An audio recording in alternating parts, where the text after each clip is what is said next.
നമസ്കാരം. നിർദ്ദിഷ്ട ശബരിമല വിമാനത്താവള പദ്ധതിക്കുള്ള സ്പെഷ്യൽ തഹസിൽദാർ ഓഫീസിനും അധിക തസ്തികകൾക്കും ധനവകുപ്പ് തടസ്സവാദം ഉന്നയിക്കുന്നത് മുഖ്യമന്ത്രി പിണറായി വിജയൻ ഗൗരവത്തിലെടുക്കും. ഇടത് സർക്കാരിന്റെ സ്വപ്ന പദ്ധതിയോട് ഈ നിലപാടെടുക്കുന്നത് ശരിയല്ലെന്ന നിലപാടിലാണ് മുഖ്യമന്ത്രി.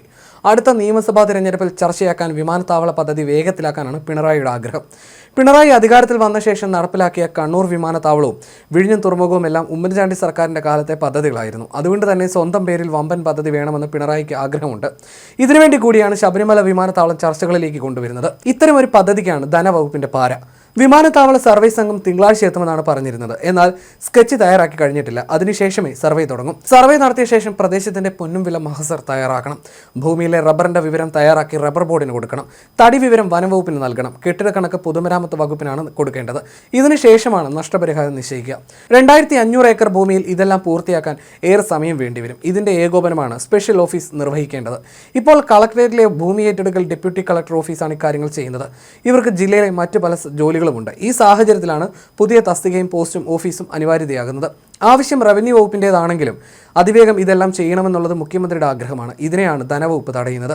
ശബരിമല വിമാനത്താവള പദ്ധതിക്കുള്ള സ്പെഷ്യൽ തഹസിൽദാർ ഓഫീസിനും അധിക തസ്തികകൾക്കുമായി കോട്ടയം ജില്ലാ ഭരണകൂടം കൊടുത്ത 2 നിർദ്ദേശങ്ങളും അധിക ചെലവ് എന്ന് പറഞ്ഞ് ധനവകുപ്പ് തള്ളി. തസ്തിക എണ്ണം കുറച്ച് ചെലവ് ചുരുക്കിയ രീതിയിലാകണം ഓഫീസ് രൂപവൽക്കരണമെന്നാണ് നിർദ്ദേശം. ഇതോടെ പദ്ധതി നീണ്ടുപോകുമെന്ന് ഉറപ്പായി. ശുപാർശ കളക്ടറേറ്റിൽ നിന്നാണ് റവന്യൂ ഡയറക്ടറേറ്റ് വഴി നൽകിയത്. രണ്ടും പക്ഷേ മടക്കി അയച്ചു. ചെലവ് ചുരുക്കാനാണ് ധനവകുപ്പ് നീക്കമെങ്കിലും ഫലത്തിൽ പദ്ധതി ചെലവ് ഇതോടെ വലിയ തോതിൽ വർദ്ധിക്കും. വിമാനത്താവള നിർമ്മാണം വേഗത്തിൽ തുടങ്ങിയാൽ ചെലവ് പരമാവധി കുറയ്ക്കാനാകും. കാലം കൂടുന്തോറും ചെലവ് കൂടും. ഇതിനൊപ്പം ഭൂമി ഏറ്റെടുക്കുമ്പോൾ നൽകുന്ന തുകയും കൂടും. എത്രയും പെട്ടെന്ന് ഭൂമി ഏറ്റെടുത്താൽ പലിശ കൊടുക്കുന്നതും കുറയ്ക്കാം. ഇതിനാണ് ധനവകുപ്പ് എതിര് നിൽക്കുന്നത്. ഇതിന് പിന്നിൽ രണ്ടാം പിണറായി സർക്കാരിന്റെ കാലത്ത് വിമാനത്താവളം നടക്കരുതെന്ന മോഹമാണെന്ന വിലയിരുത്തൽ സജീവമാണ്. റവന്യൂ വകുപ്പിന്റെ ഭൂമി ഏറ്റെടുക്കൽ ചട്ടപ്രകാരം 4/1 വിജ്ഞാപനം നിലവിൽ വന്ന തീയതി മുതൽ ഉടമകൾക്ക് നഷ്ടപരിഹാരത്തിന് അർഹതയുണ്ട്. ഭൂമി രജിസ്റ്റർ ചെയ്ത് സർക്കാരിന് കൈമാറുന്നത് വരെയുള്ള ഓരോ ദിവസവും 12% വരെ പലിശ നഷ്ടപരിഹാരത്തിനൊപ്പം ഉടമയ്ക്ക് നൽകണം.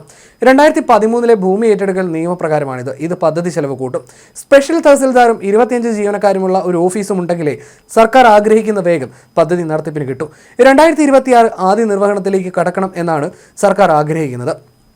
തിരഞ്ഞെടുപ്പിന് മുമ്പ് തറക്കല്ലിടണമെന്നും പ്രതീക്ഷിക്കുന്നു. പക്ഷേ അത് ധനവകുപ്പ് തന്നെ തടയാൻ ശ്രമിക്കുന്നു. CPM-ൽ പുതിയൊരു ശക്തിയായി മാറാൻ ധനമന്ത്രി KN ബാലഗോപാൽ ആഗ്രഹിക്കുന്നുണ്ട്. ഇതും ധനവകുപ്പിന്റെ അമിത ഇടപെടലിന് കാരണമാകുന്നുവെന്ന വിലയിരുത്തൽ ഉയർത്തുന്നുണ്ട്.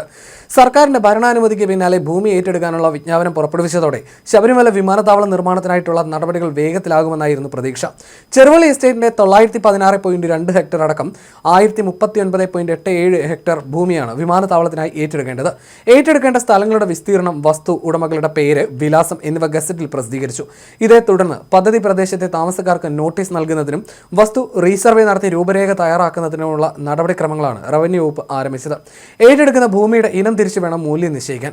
ഇതിനനുസരിച്ചുള്ള നഷ്ടപരിഹാരമാണ് ഭൂ ഉടമകൾക്ക് ലഭിക്കുക.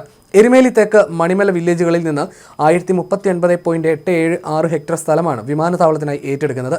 എരുമേലി തെക്ക് വില്ലേജിലെ ബ്ലോക്ക് നമ്പർ 23 ഉൾപ്പെട്ട 366 പേരുടെയും മണിമല വില്ലേജിൽ ബ്ലോക്ക് നമ്പർ 19 ഉൾപ്പെട്ട 73 പേരുടെയും സ്ഥലങ്ങൾ, ബ്ലോക്ക് നമ്പർ 22 ഉൾപ്പെട്ട ഗോസ്പൽ ഫോർ ഏഷ്യയും അഥവാ ചെറുവള്ളി എസ്റ്റേറ്റും സർക്കാരും തമ്മിൽ ഉടമസ്ഥാവകാശ തർക്കം കോടതിയിൽ നിലനിൽക്കുന്നതുമായ 817.4200 ഹെക്ടർ, 22 നമ്പർ ബ്ലോക്കിൽ ഉൾപ്പെട്ട 42.5800 ഹെക്ടർ, 22 ബ്ലോക്കിൽ ഉൾപ്പെട്ട കേരള സർക്കാർ മലയാളം പ്ലാന്റേഷൻ ലിമിറ്റഡും സർക്കാരും തമ്മിൽ കോടതിയിൽ ഉടമസ്ഥാവകാശ തർക്കം നിലനിൽക്കുന്ന 1.8300 ഹെക്ടർ, മണിമല വില്ലേജിൽ 21 ബ്ലോക്കിൽ ഉൾപ്പെട്ടതും ഗോസ്പൽ ഫോർ ഏഷ്യയും സർക്കാരും തമ്മിൽ ഉടമസ്ഥാവകാശ തർക്കം കോടതിയിൽ നിലനിൽക്കുന്നതുമായ 60.4375 ഹെക്ടറുമാണ് ഏറ്റെടുക്കുന്നത്.